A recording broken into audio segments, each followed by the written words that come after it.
এক দশকের বঞ্চনা, আদালতের নির্দেশ অমান্য এবং প্রশাসনিক টালবাহানার প্রতিবাদে ফের উত্তাল কলকাতা। বিকাশ ভবনের ঘুঘুর বাসা, শিক্ষা দপ্তরের ঘুঘুর বাসা, বিকাশ ভবনের ঘুঘুর বাসা। 2014 সালের আপার প্রাইমারি নিয়োগ প্রক্রিয়ায় 1241 জন বঞ্চিত চাকরি প্রার্থী সোমবার বিকাশ ভবন অভিযানে নামে। অভিযোগ, আদালতের স্পষ্ট রায় থাকা সত্ত্বেও এখনো কাউন্সেলিং করে নিয়োগ দিচ্ছে না স্কুল সার্ভিস কমিশন। 2014 সালে নিয়োগের বিজ্ঞপ্তি, 2015 সালে তার পরীক্ষা, 2016 সালে ফল প্রকাশ। এরপর একাধিক মামলার মাঝে দীর্ঘদিন আটকে নিয়োগ প্রক্রিয়া। আদালত 15,000 প্রার্থীর নিয়োগের নির্দেশ দিলেও 1241 জনকে এখনো নিয়োগের বাইরে রাখা হয়েছে। চাকরি প্রার্থীদের অভিযোগ, এসএসসি ও শিক্ষা দফতরের টানাপোড়েনে আমরা 10 বছর ধরে বঞ্চিত। এসএসসির তরফে পাল্টা বক্তব্য, ম্যাচিং ভ্যাকেন্সি পাঠাচ্ছে না শিক্ষা দফতর, তাই কাউন্সেলিং নোটিশ প্রকাশ সম্ভব হচ্ছে না। বিক্ষোভের যে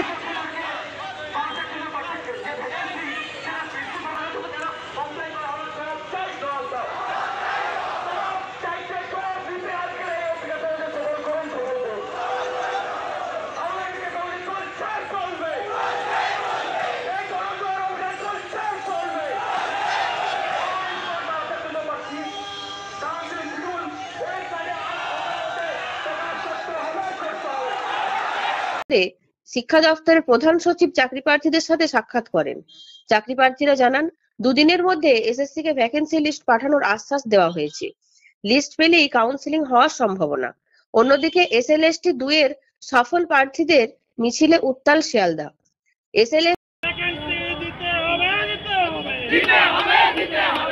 আমাদের দাবি মানতে হবে।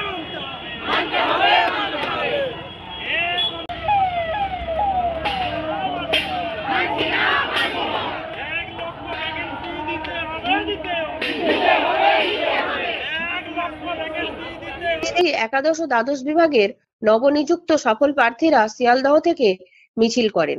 তাদের অভিযোগ, পরীক্ষা পাস করেও ভেরিফিকেশন কল পাননি। অনেকে 100% নম্বর পেয়েও বাদ পড়েছেন।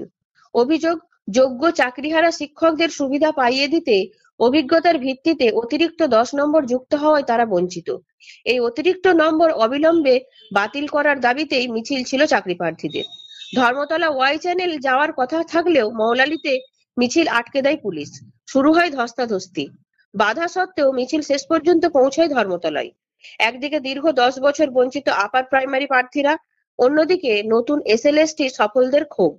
দুদিক থেকেই অভিযোগের নিশানায় এসএসসি এবং শিক্ষা দফতরের সমন্বয়ের অভাব। ফলে রাজ্যে শিক্ষক নিয়োগ প্রক্রিয়া ঘিরে আবারও উত্তাল হলো রাজপথ।